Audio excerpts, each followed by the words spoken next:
เมยสูงค่ะเมื่อได้เป็นวันที่12เดือนธันวาคมที่7ปี2026ในตอนแรกข่าวใส่มาคอมมีข่าว3ตอนเตรียมมาเปิ้นเผาค่ะออนตั้งเปิ้นได้ก่อเฮาค่ะมาถ่อมด้วยข่าวโคได้ค่ะพ้องลงฝ่ายในเมืองไทยค่ะสั่งการให้ลุ่มฝ่ายเจอเวงปัดเปิ้นโตเมืองได้ให้มีหลวงเข้งแข็งหลวงเฮ็ดปันไวเกิดลุกอ่อนนะคะเปิดตาแห่กังปอไทยอันตุอันปอมันในเมื่อวันที่11เดือนธันวาคมที่7ปี2026แน่มีข่าวงาออกมาว่าแก้มผู้ขานปากของการจอมพองหลวงเมืองไทยและออกมาลาดว่าลงปองจึงเมืองไทยนั่นค่ะไว้นักปักจ่ายเปิดตาแห่กังลวงกินสู้กินลาบและลวงหาพรปางพรหลีลวงลงเส้นสายไม้เปิดตาเป็นมาคนไทยว่าสังหวะเจ้าในเนี่ยค่ะอยู่ที่ห้องการร้องฝ่ายในเมืองเนี่ยก็ไล่สั่งการฮิปแนตกว่าดี ห้องการร้องฝ่ายเซ็นสายไม้ตั้งเสียงตั้งหมด8ป่าจะ18เจเว้งปัดปื้นโตเมืองไทยค่ะเปิดตาม่วนแม่เปิงการหับฮ้องลูกอ่อนค่ะมักมันไฮปออำนั้นก็แม่ที่อันเป็นก้นนอกเมืองนั่นค่ะนะเดินไล่มาแหน่โตต่อเจ้าหน้าที่ภูมิปนพรเขาโดยโตเจ้าเก่าเปิดตายืนยันว่าเป็นปอแม่ลูกอ่อนแต่เป็นพ่อแม่กันแต่ไหลจังได๋ นาเปิดาแห่กังเกียดกังลวงหลวมเอาเหมือนจังหนังว่าเอาปอก้นไทยอันตุอันปอมันมาลงลายมือหับฮ้องปานว่าสังว่าจังได๋ก้อยกะว่าอำใจปอแม่ลูกกันแต่เฮ็ดจังได๋คะอ้อลาดว่าเปิงอันในเดก็ได้เรียกว่าเป็นการยกจั้นกดทัดเปิดตาแห่กังก้นบางจื้อเอาตื้อตั้งเหี่ยวก็มาลงลายมือหับฮ้องเปิดตาให้ลูกอ่อนนั้นไล่วัดไว้ว่าสังว่าจังได๋เปิดตาลดยอมตื้อตั้งตีจุ่มเปิ้นฮ้องว่าจังหือจุ่มต่งหนึ่งเขาเจ้าในค่ะเนาะจุ่มอันเฮ็ดสร้างรองอำจ้อมเปิงและจังได๋ค่ะเพราะว่าลูกหลานเขาเลยไว้ไทยว่าสังว่าเฮ็ดจังได๋กว่าย่อก็มันเดี๋ยวจังเย็นเป็นเครื่องมือ เหมือนจังหนังว่าเอามาเป็นเจ้าตีหลินเจ้าเฮิรนเจ้าเย่เจ้าคอมพานีว่าล่างเงินว่าซังว่าเจิ้อไหนเฮ็ดให้เอาป้อลองเฮ็ดสร้างจังหนังไหนก็มันมีพรตุ่มยอนต่อลองมันกึมของหวานเมืองหนังเตเจว่าเฮ็ดไหนคะข้อมูลตอนนี้ก็ค่ะเลยเป็นมาที่ของการข่าว PPTV ต่างไว้นะคะข่าวง่าโหนได้ก็มันออกมาไว้หลังเสพมีปนพรเขาโทบหันหลวนแขตั้งนำตั้งหลายดีอันมีปอไทยอันตุอันปอมมันไหนค่ะเนาะเหมือนจังหนังว่าหลวนแน่เมื่อกว่าฝากดองแต่ก็มีปอไทยนั่นค่ะนะเพราะว่าเกิดเหย้าก็เฮ็ดไว้เกิดว่าจังหวะจังไหนอยู่ๆก็มีปออันเป็นคนไทยเนี่ยมารับรองปันเฮ็ดจังไหนจ้อมหนังปักเปิงเหย้าไหนลูกอ่อนก็ไหลสังว่ามีปอมนั้นแม่มีไหวไทยว่าสังว่าจังไหนก็เพราะว่าก็แย่มาหลวนก็ซ้ำจังเลยไหวไทยเฮ็ดให้นั่นค่ะน่ะเมื่อเหลียวแน่ตั้งฝ่ายภูมิพลพรเขาเพิ่นก็เข้งแข็งทัดเพิ่นก็เอาก้นที่อันเฮ็ดผิดคนอันเกี่ยวข้องได้มาปันตัวตามกว่าค่ะเนาะเฮียก็เมื่อนาในหนังเฮอเต็มมีมาเปิงเป็นจังนั้นเที่ยงในเฮแลตั้งฝ่ายผู้ใหญ่ก้นหลวงเขาเนี่ยก็เลยออกก็สั่งกว่าตีลุ่มเจอเว้งละลายตีปัดปืนโตเมืองเฮ็ดจังไหนพี่น้องเฮาเข้ามาเจอก็ได้มีความถามว่าโอ้อันนี้มันเป็นรองแขเขาโก้ยเกี่ยวอิหยังกันตั้งพี่น้องใต้ว่าสังว่าโยเนี่ยค่ะเนาะกล้าพี่น้องแขกุ้ยเนี่ยค่ะเนาะไผก็ยาวค่ะที่อันมีลองเฮ็ดตั้งสร้างจังหนังที่อันว่ามาค่ะเนาะใจป่อแม่กันเต้เฮก็ฮับฮ้องปานว่าสังว่าเฮ็ดจังไดบ่ทัดเนี่ยก็มันก็จางยาเอาตั้งผิดเหมือนกันเนี่ยค่ะเนาะอันนี้ก็เป็นรองตีหลีคู่หลีฟังอยู่เนี่ยค่ะกำในเฮาค่ะมาถ่อมด้วยค่ะอิงเนอเปิงเป็นร้องในเหี่ยวก็ตั้งฝ่ายแขว่าจังหือพวงเนี่ยค่ะอ้อ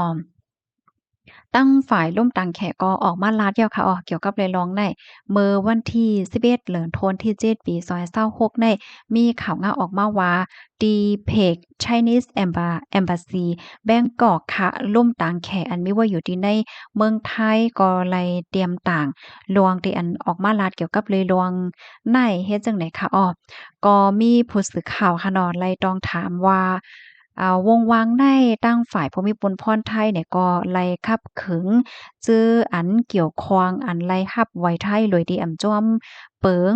ว่าจังหว่าจังได๋เหี่ยวก็เลยฮู้ว่าก้นจื้ออันยาเอาตั้งผิดอันเกี่ยวข้องจ้อมจังไหนก็ซ้ำมีพี่น้องแขอยู่พวงลวงในฝ่ายตั้งแขมีตั้งหันเถินจังหือพวงให้ไหนเนาะผู้สื่อข่าวเขาถามกว่าจังไหนกำแน่ตั้งฝ่ายแขเนี่ยก็ลาดว่าฝ่ายแขได้ก็ ฝ่ายแขไล่รับรู้ลวงอันเกี่ยวข้องเย้าจ้อมหนังข้อมูลที่อันเปิ้นแพร่ในข่าวในง่าวว่าสังว่าจั่งใดก้นที่อันเกี่ยวข้องในอมูในมันมีลวงส่วนให้แหน่เนาะ กวนที่อันเฮ็ดผิดเนี่ยเนาะก็เลยร่วมมือกันตั้งหลายปานหลายฝ่ายเฮ็ดจั่งใดมื้อเลียวได้ก่อโครงการฝ่ายเกี่ยวข้องเมืองไทยเนี่ยก็เลยมีหลวงกวดทาดคับคึงกว่าจำหนักปักเปิงตั้งฝ่ายแขได้ก่ออำแหนอำปันลองตั้งหันถึงอีหังหลายหัวย่อยยามมันเกี่ยวกับเลยร้องในลาดกว่าจั่งใด ก็ในว่าเทียงฝ่ายแขได้ก็ไหว้นักไหว้นักมาตราสีลวงกำเทียมปันเฮียงให้กวนหวานกวนเมืองแขอันอยู่ไว้ดีนอกเมืองนั่นให้ไลตื้อกำเฮ็ดจ้วมหนัง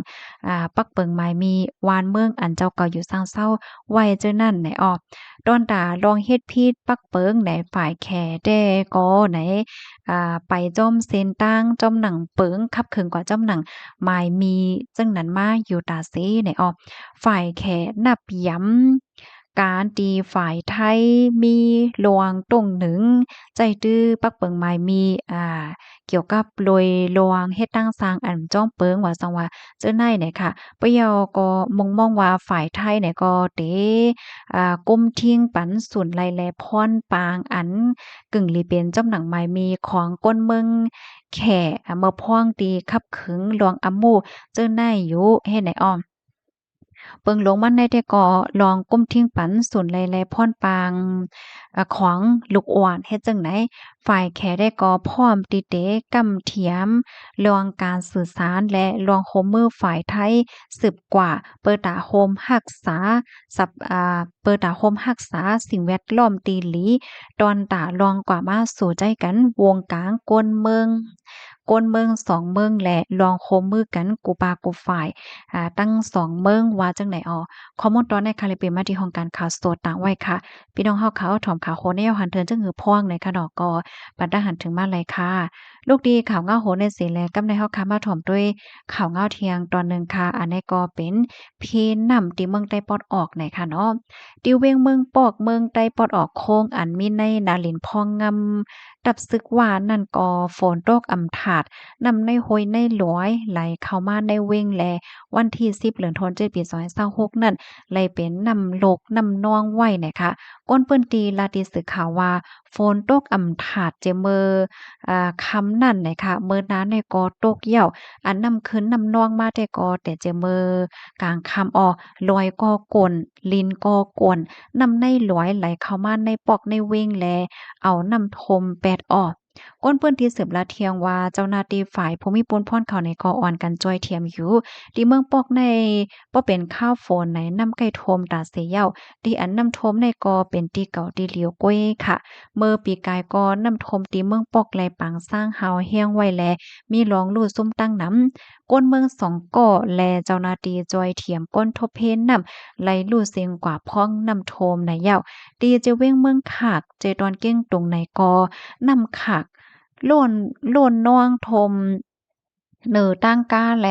ลองกว่ามามีลองตั้งอย่าเพิดมุกจุ้มแขวความไปเลียงเมื่อคมตุ้ม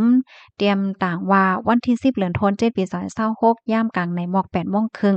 นำขากอันมีหิมวานเก้งปิ้นจือเว้งเมืองขากโล่นนองใส่เหนอตั้งก้าอันมีในแก่เก้งตรงเมืองขากที่หิมลักเสา46/3 46/4แล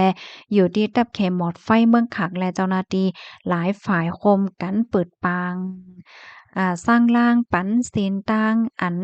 หนังหือก้นหวานก้นเมืองปกติเลยกว่ามาง่ายเนี่ยค่ะในก็เป็นข่าวเงาพีสภาวะเนี่ยค่ะปื้นตีที่อันพี่น้องค่ะอยู่รูปเป็นเหือพองจะมีฝนค่ะหือตรงตักมาเลยค่ะยินจมเย็นนำค่ะเมยสุงค่ะ